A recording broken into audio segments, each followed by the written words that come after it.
have your attention, please? Thank you, and welcome to Farkas Hall. At this time, we ask you to note several clearly marked exits located to the left, the right, and the rear of the auditorium. In the unlikely event of an emergency, please use these doors to exit the theater. Please be reminded that the use of cameras and recording devices during the performance is strictly prohibited. We kindly ask you to take a moment to silence all cell phones. The Pudding extends a huge thank you and congratulations to our lighting designer, Chris Fournier, for whom this is his 15th production with The Pudding.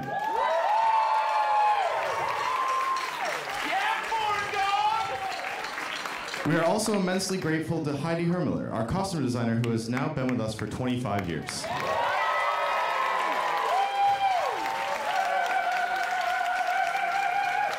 Lastly, we'd like to thank Peter Miller, who is celebrating his 35th anniversary as the Hasty Pudding set designer.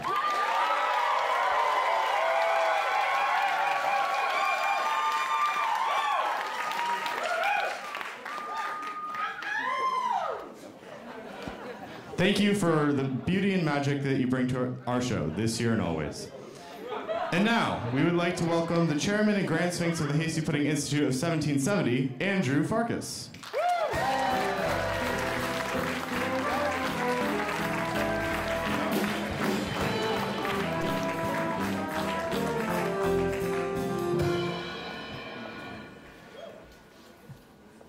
Well, ladies and gentlemen, boys and girls of all ages, welcome to the Farkatorium.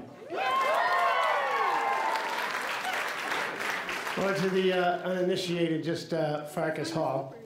I've made myself a few notes so I don't forget anything. Of course, I want to welcome our Woman of the Year, who is yet to arrive in the auditorium. Of course, we know who that is, Jennifer Coolidge.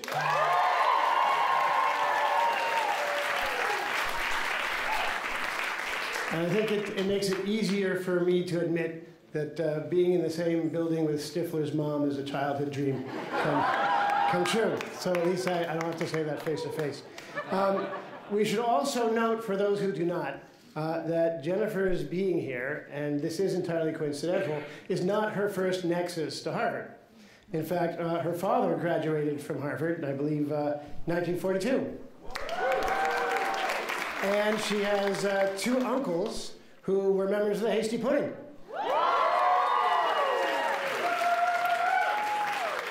So now what I have to say is important. We've been at this now for north of 200 years. We should remember that those of us here and those who came before us are simply custodians of a tradition and a series of creative people that go back this long. And our job is to honor what they did, to honor what we do, and to preserve this organization for the next hundreds and hundreds of years for those who come after us. Now, some people don't fully realize that the pudding is not just about, a bunch of kids running around having a great time and being extremely creative and writing shows and dancing. The pudding is a mandate, right? And that mandate is both an artistic and a philanthropic one. And I think it is the latter about which many of you know relatively little. The pudding, through our ticket sales and the money that we raise from your contributions and sponsorships and everything else, conducts a program of philanthropy where we support performing arts-oriented educational institutions for the underprivileged worldwide, from Boston to Rwanda. This year, the board has just approved our next grant, going to an organization that has supported Ukrainian refugees, helping 100,000 get out of Ukraine to provide performing arts education and entertainment for their kids as they wait for things to return to normal.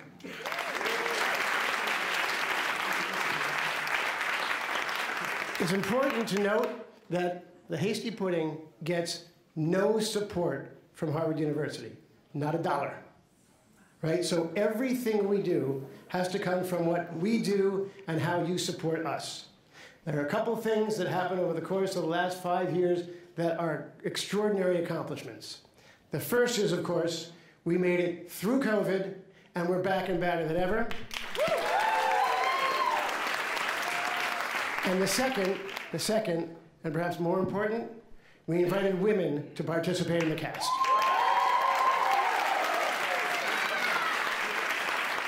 So I'm here to tell you, we need your support. You will hear from us. Please try and dig deep, because we have not solicited support for 3 years, and we need it to continue doing what it is we do here. God bless all, and congratulations to 174 and to Jennifer Coolidge.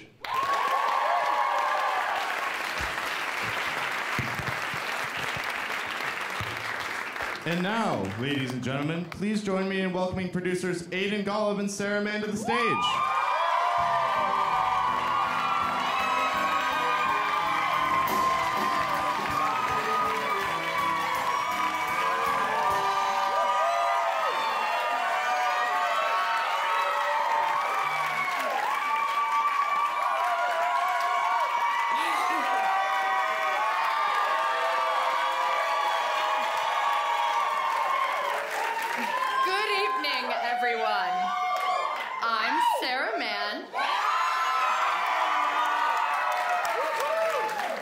And I'm Aidan Golub. And we're the producers of the Hasty Pudding Theatrical's 174th production, Cosmic Relief.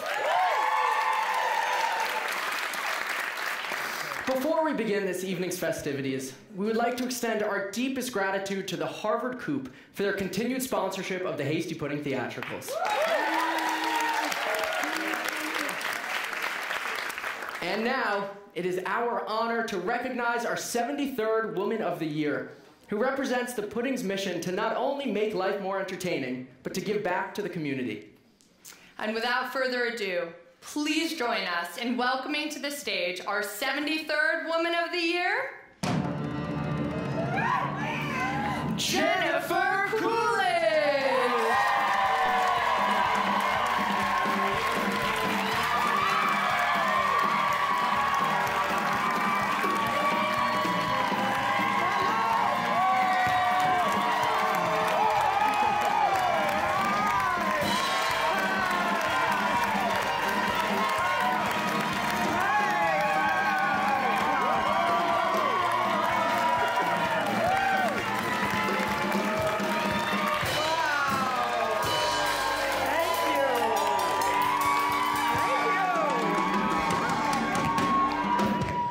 Jennifer, thank you so much for being with us today. Please take a seat. Oh, okay. So, Jennifer, tell everyone, how's your day been with the pudding so far? Well, it's been very long. The day started with a parade. Well, a parade was midday, but many meetings. No, I'm joking. No, it's been very fun. I'm really having a blast. I got to meet all these young students that are so much smarter than me, and I'm trying to think of, is that my mic doing that? Oh, You're good. Keep going. okay. I feel like this has happened before, where like that microphone was like in between, Should I wait? See? Oh yeah. Is it? Is it? You think it is? Yeah, I think it looks great. I think it sounds great. Is the mic in the earring? It's not in it. It looks. Okay. You sound Oh no, great. I just thought every time I spoke, it was making a fart noise.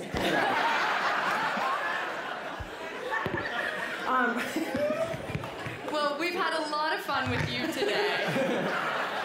No, I'm sorry. I used to remember what happened earlier in the day.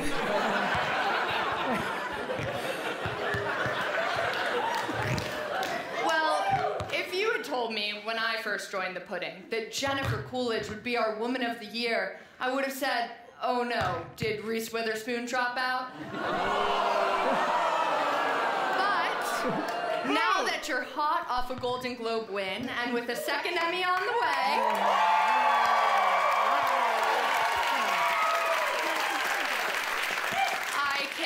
I can confidently say that no woman is more of the year than yourself.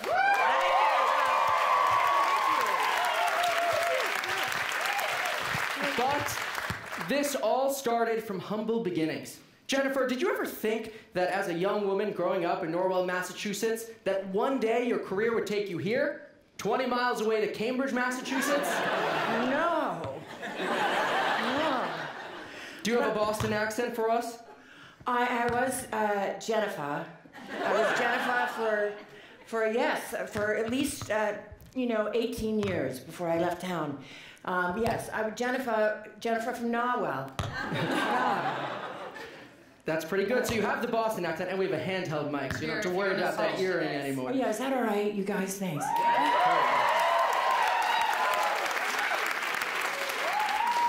So after leaving Boston, you went to New York City, where you really made a splash as an incompetent cocktail waitress. Patrons raved about your unpredictable movement patterns and your, quote, haunting rendition of Happy Birthday. Mm-hmm. Yeah. And you waitressed alongside fellow aspiring actress Sandra Bullock, marking the first and last time that you would get to work with an Oscar winner. To think that one of you would go on to become a celebrated actress, a pop culture icon, and a Hasty Pudding Woman of the Year. And the other one of you would go on to be Jennifer Coolidge. I knew that was coming. Wow. But against all odds and hopes, you eventually broke into showbiz, playing Janine Stifler in American Pie.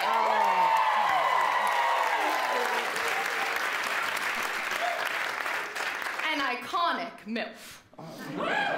And later, playing Fiona Montgomery in A Cinderella Story. Another iconic MILF. And let's not forget about the meh emoji in the Emoji Movie. Yet another iconic MILF. MILF, of course, standing for Mother... Miscast in lackluster film. And you've starred in a lot of parodies, too. You know, Plump Fiction, inspired by Pulp Fiction. Epic Movie, inspired by the action movie genre. And who could forget about Ex-Terminators, inspired by what I must assume was the desire to make a terrible movie. Not one to reinvent, Jennifer has returned to the American Pie franchise for a staggering and, some might say, unwarranted 3 sequels. So when JoJo Siwa turns us down next year, we know we can count on you to make a return. But in all seriousness, the Jennifer Coolidge brand is unmistakable. From the voice to the immense gay male following.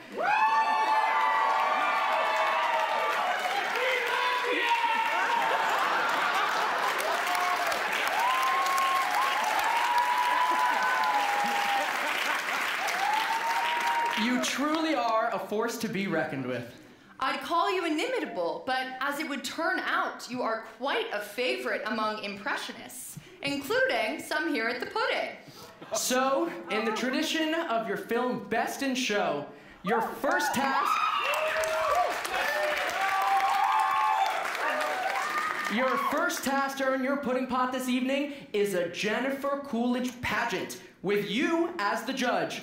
Impressionist number 1, come on out.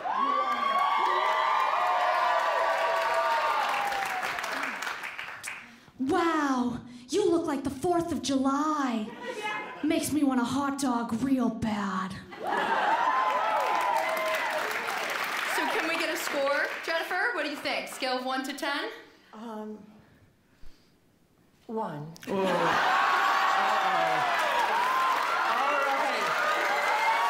That's tough.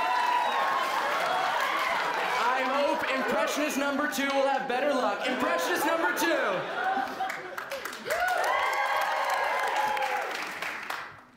You're not very pretty, and you're not very bright.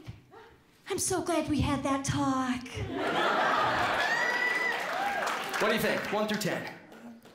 Can they both be 1s? Yeah. Tough crowd. Okay, thank you, impressionist number 2. Impressionist number 3.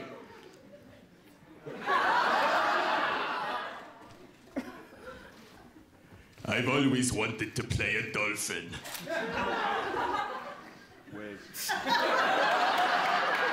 What do you think? 1 through 10, Jennifer. Do you have any more? Yeah. Okay, let's hope impressionist number 4 will have better luck. Come on out.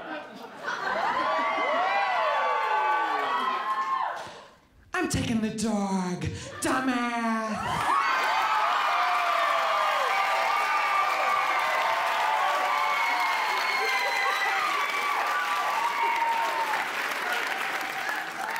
That's a 10.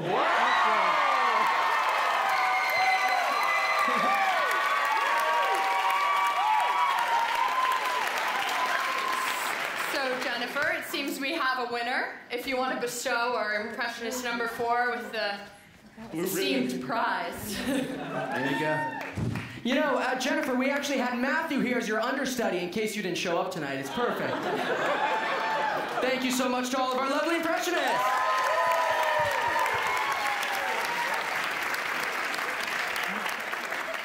That said, we had a feeling that you'd find your way back to Harvard, considering your connections to the law school. Yes, you charmed the world as Paulette in Legally Blonde. Serving as manicurist and confidant to budding lawyer Elle Woods. Now, unfortunately, the theater informed us you wouldn't be able to give Sarah a makeover on stage tonight. So, as your second task to earn your pudding pot, we're gonna have you give one to Aiden here instead.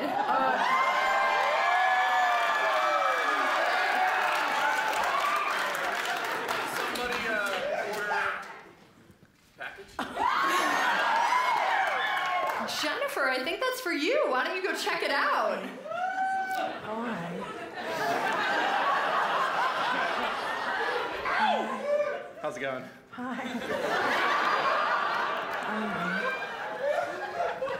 So Aiden here has been looking forward to this for quite some time. So really, don't hold back.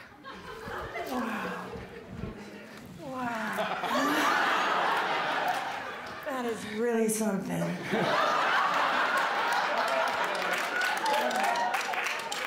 How did you make it fit through?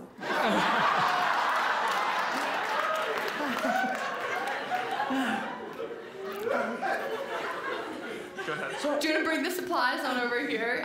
Okay. We can leave them on his lap, although I'm sure you'll be sad to see him leave.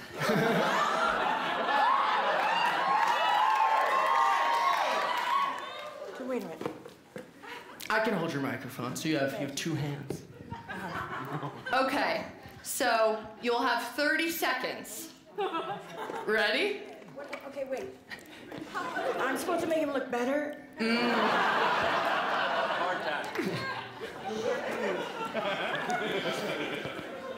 There's just not a lot of... Is that a marker? All right. Okay, ready? Okay. Set. Go. Okay. Oh, that color's just perfect on him.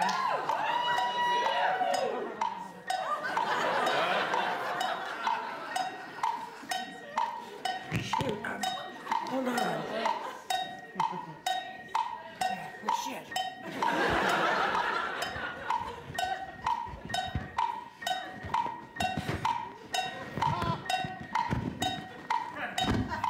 That's exactly what he needed. Can I help you? Shit, how much time do I have? 10 seconds left. Wait. Shit. Oh, my God.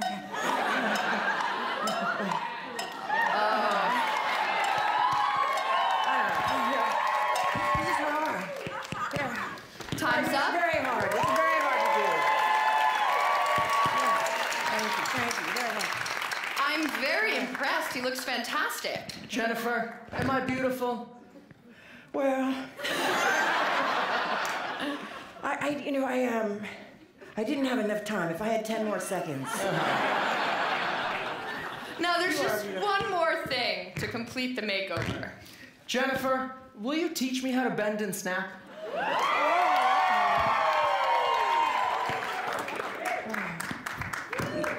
Took the whole belt with... All right, Jennifer, here's the moment. Okay, I gotta remember this. We'll go over here, yeah. Wait, okay. You ready? Yeah, I'm ready. Show me the moves. I'm a beginner, so go slowly. Okay. Well, I need one of those crayons. Uh-oh. Yeah. But you get the... Oh, you I think the UPS guy may have gone that way. What about this microphone? Okay. Uh-huh. Okay, ready? Uh-huh. Ready? Okay. Put your hand down the side of you. Okay, ready? Like this. You go, bend and snap. Okay, let me try. Bend and snap. Yeah, but put your boobs up. Put my boobs up, okay. Bend and snap. Pretty good. That's it. Thank you so much. All right, let's get right back into it. Please take your seat. So Jennifer recently reprised her role as Paulette alongside Ariana Grande in her hit music video, Thank You Next. Which is coincidentally what's said anytime Jennifer auditions for any serious roles.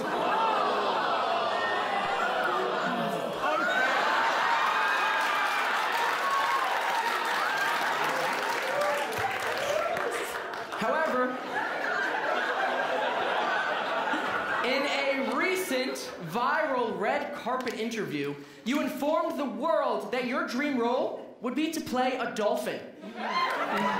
And I am so happy to announce that here at the Pudding, we make dreams come true. Bring out the dolphin suit. While you were critically acclaimed for your portrayal of Tanya McQuad in White Lotus, so we thought you would be the perfect casting choice for the Pudding's newest character, Tuna McCod, in White Lotus, Tuna's Dolphin Adventure. But before you step into the role, we need your help singing the show's theme song in the style of a dolphin. Please, take center stage. Oh, no.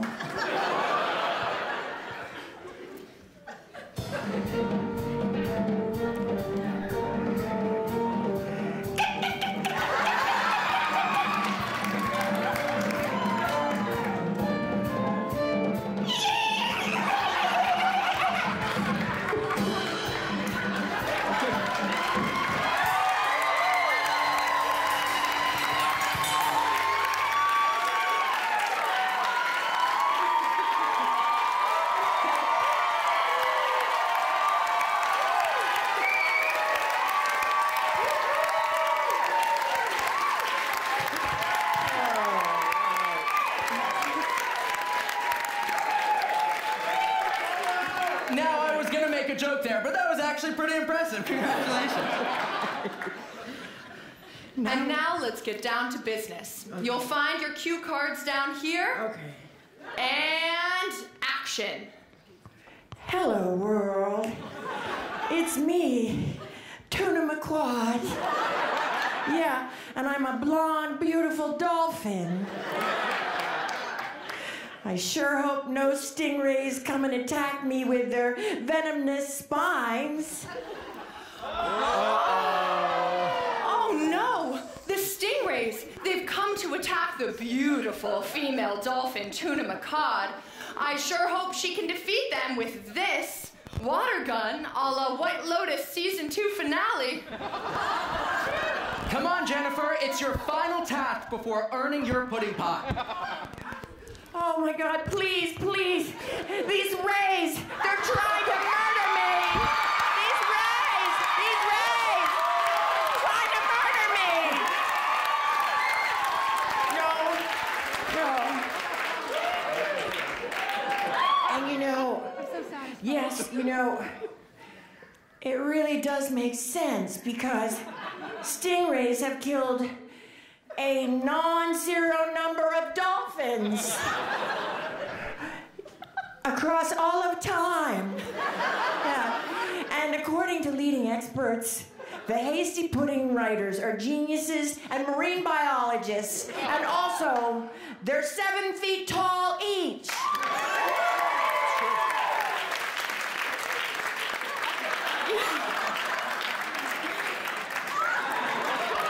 You did it! Tuna Macaud lives to see another day. I hope so. And potentially a season 3. HBO, if you're listening, this is how you bring her back. And most importantly, Jennifer, you finally won your pudding pot. Where? Let's bring out the pudding pot. I'll take this from you. Gosh. Oh my goodness. Take off the dolphin. Oh yeah, you know what? You're so right. Thanks. Oh, wow. Please don't mess me up.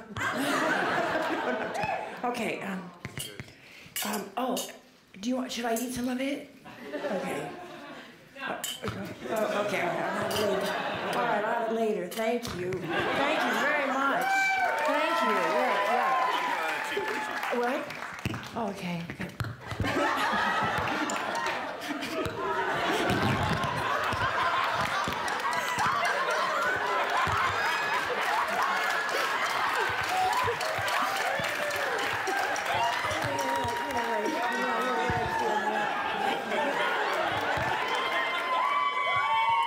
Thank you so much. Thank you. Congratulations. Hey. Can't believe it.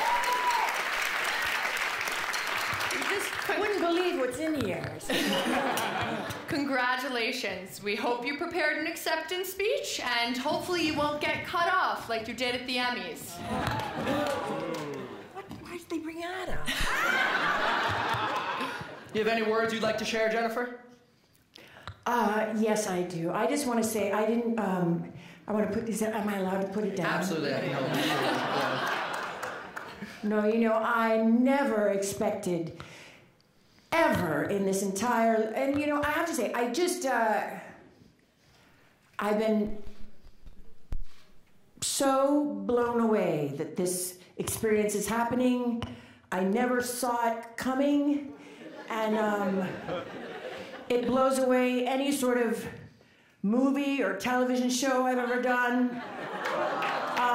Seriously, my dad went here. I wish he was here.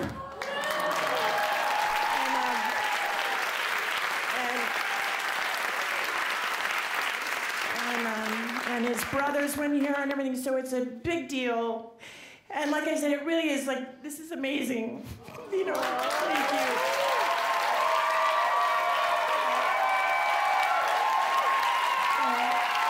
Everyone, one last time, please give it up for our Woman of the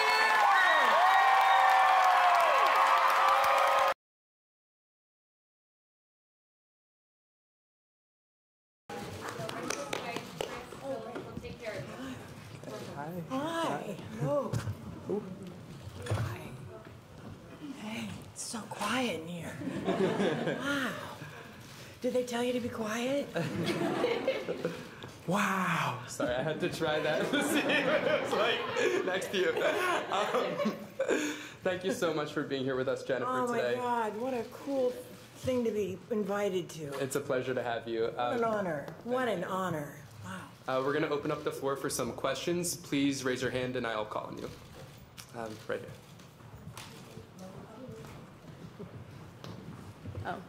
Thank you. Hi, my name is Macy Parker. I'm with the Daily Free Press.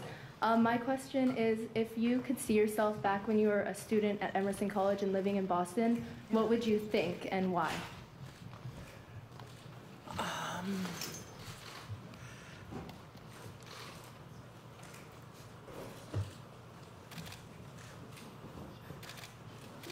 I had big dreams at that age in college, and I did sort of feel at that moment when I was at Emerson, I did feel so like anything was possible. It's just later in life.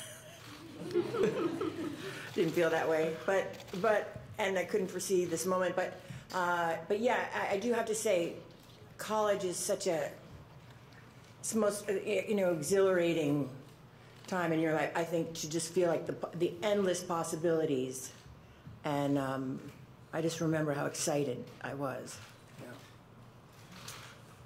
Right here. Hi, Jennifer. Hi. I'm Jillian. I'm actually from your alma mater, Emerson College. Yay! Yay, go Lions. I have a two-part question for you. Yeah. What advice would you give to struggling actors that are on the edge of giving up? That's a really good question, an excellent question. I think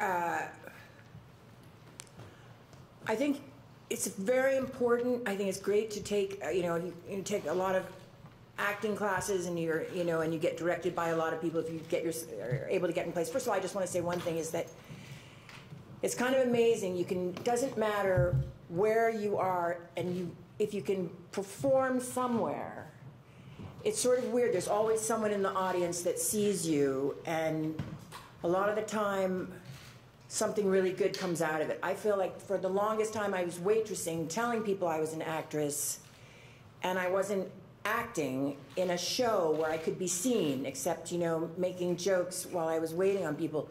And I think it's so important, no matter what, even if it feels like an embarrassing little show where you're like, no one's going to see this. People are there, and you get seen, and then a casting director says, I want to bring you in for a show, and then things happen. And I think that's the most important thing you can do, is get out of your house and get in some show, no matter where it is. And the other thing I just want to say about advice about, I think a lot of actors are overly sensitive, and that's what makes you a good actor, of course, because you can feel people's feelings, but the bad part is when someone that thinks they're thinks they're the expert on whose acting is good can say to you, I don't know if you have a future. I had some people say some really mean things.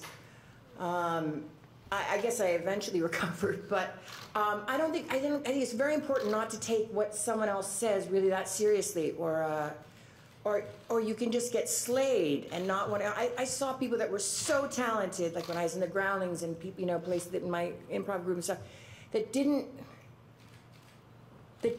know how good they were because of negative things that were said to them. They just took it all to heart, and I think you just have to let it. Who is the expert, really? And I feel like I wasted years listening to where are they now? I feel like it's very important to just really have faith in yourself. Yeah. Hello, congratulations. Oh, thank you. So we talked about Norwell, and you know the city, you went to school here, and you had a parade in the middle of it today, which is pretty special, and freezing cold. Yeah. I gotta ask, so back when you were in school here, what would you have done in Boston on a freezing cold night like this? Honestly, well, bars are fun with your friends. On a freezing cold night, I did see a lot of shows, so I would have come to this show. This would have been really up my alley. But I don't know, I would have to be invited, and I wonder how that would have worked out. But I did have a hard time with the cold. I did flee eventually. I did have a hard time, but going out like when it's freezing today. But I didn't feel the cold today at the parade. I don't know. I guess I've lost all feeling in my arms and legs. Yeah, I definitely had some really good times in Boston, and I went to the clubs, and I was a late night girl, and shouldn't be saying this with lots of students around, but But I did like to have fun. I hope, sorry. Oh, that's all right. I get the bad message out there. Anyway. Back there. In your time since the breakout role of your career in American Pie, now until your recent hit with The White Lotus, have you seen any interesting shifts in the landscape of comedy?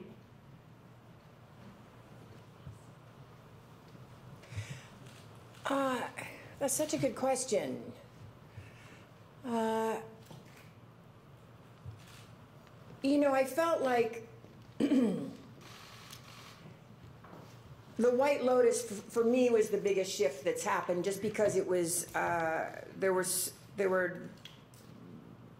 sort of very dramatic parts to play in White Lotus, as opposed to, a lot of the time I've just sort of been put into comedies, auditioned and got into like a bunch of Christopher Guests, which, you get one Christopher Guest movie and then, you can get like 3 or 4 or 5, so, you put me in like, I don't know, 4 or whatever, and, American Pie, it was the same thing, you get like, but they were mainly really comedies, and, and I just love that Mike White was sort of able to get really sort of tenfold, just a very elaborate piece of, it's sort of storytelling that, parts of it are just very tragic, and then there are parts of it that are very funny. And I haven't really been given that gift before. I usually, they call me up for a comedy, but they've never thought that I could do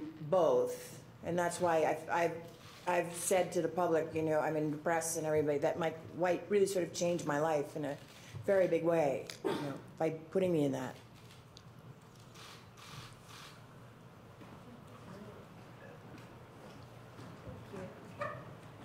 Hello, my name's Juliette Pennington. I'm with People magazine. First of all, you look lovely. You walked out on stage and everyone was like, your dress, you just look beautiful. Thanks. You mentioned your dad. What would his reaction have been to this award today, having gone here and seeing you achieve this kind of success and all? I think he would have just been thrilled, and it was so cool today. I was taken around the campus, and I was taken to where, for the dorms that he lived in, and his brothers went there, and he was a Harvard undergrad, and then when he was going to Harvard Business, he left to go to war, and he was in the war for quite a while. So I don't know. It's just I wish he was here. I wish he could have he could have come tonight. But that's why this night is such a big deal, because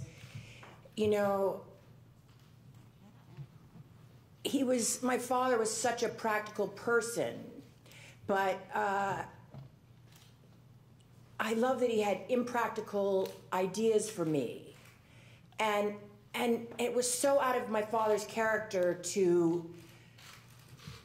He said to me, I think you should be an actress. And that just was not what he said. He was always like, you need to get a saleable skill. And then, and then you find your dream, where we get the saleable skill. But my father was, he would bring people, when I was in a play or something, he would like bring relatives or whatever. He was sort of excited about it, but it was so not him. And, this would have just been his dream come true. It was Harvard. His experience at Harvard was so positive.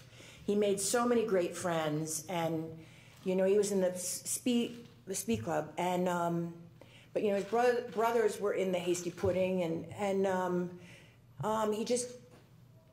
he was someone that really sort of relished every second he was at Harvard. And so this is I really mean it. This is like one of the greatest, truly one of the greatest nights of my life, because it just sort of came full circle, just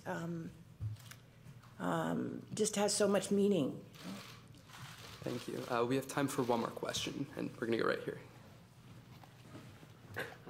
Hi, Jennifer. My name is Jai Bonham from Boston Neighborhood Network. I was wondering, what inspires you to go every day? What inspires you, gives inspiration to do what you do?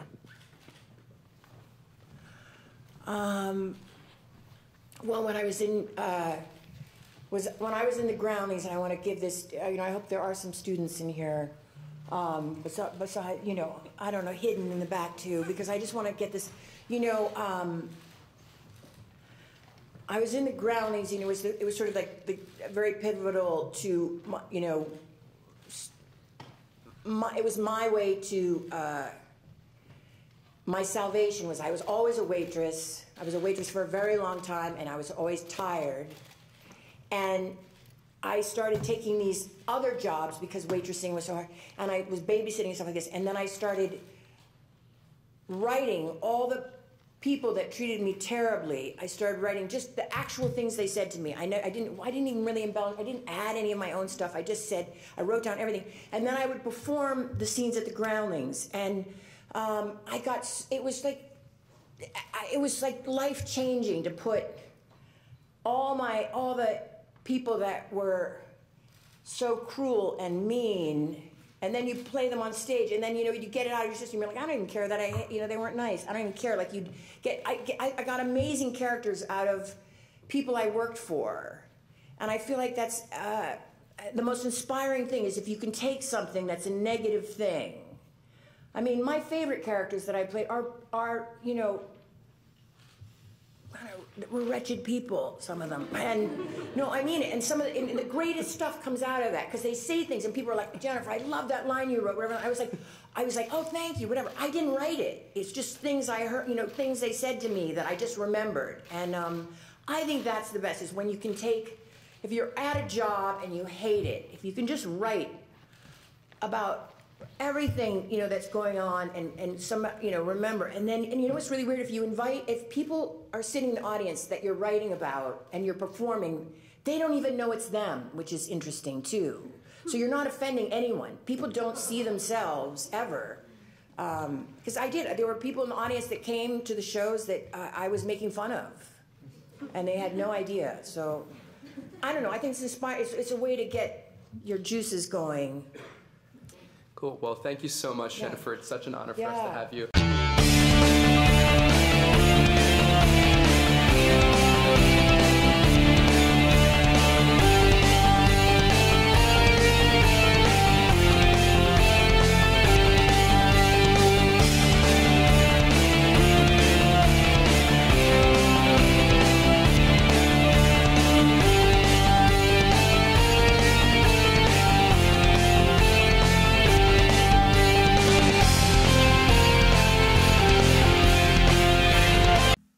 Song about never saying never and never being told what you can or cannot do. This is one of us. A 1, 2, 3.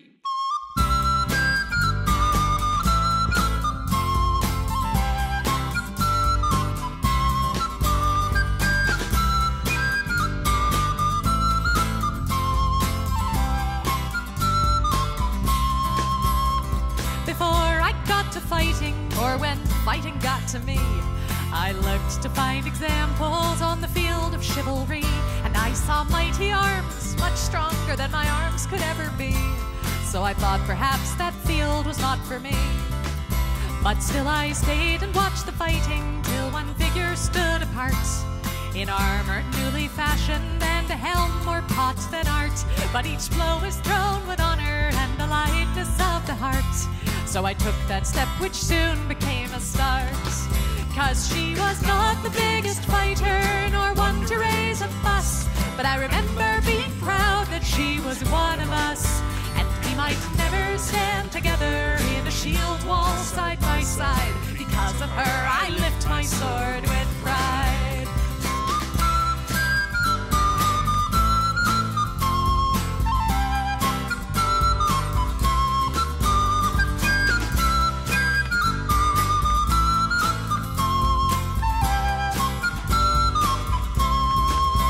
She was ladylike and lively, not the type you would expect, with a braver heart than many and a slot shot to respect. And I guess she'd once decided this was where she'd like to be, and I thought if she could do it, why not me?